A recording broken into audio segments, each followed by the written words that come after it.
ஒரு பெண்ணுடைய ஜாதகத்திலே நல்ல துணையை கொடுப்பது அங்கார பகவான், அதாவது நல்ல கணவரை அமைத்து கொடுப்பது அங்கார பகவான் எனும் செவ்வாய் கிரகம்.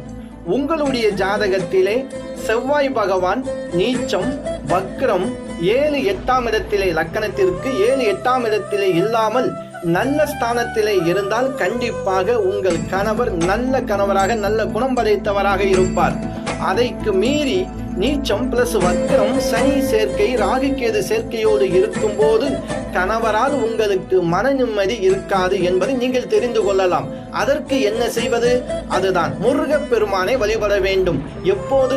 செவ்வாய்க்கிழமை தோறும் காலை 6 மணியிலிருந்து 7 மணிக்குள்ளாக செவ்வாய் ஓரை வரும் அல்லவா?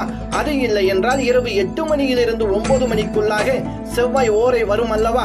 அந்த நேரத்தில் உங்கள் ஜாதகத்தை முருகப்பெருமான் பாதத்தில் வைத்து கந்த சஷ்டி கவசத்தை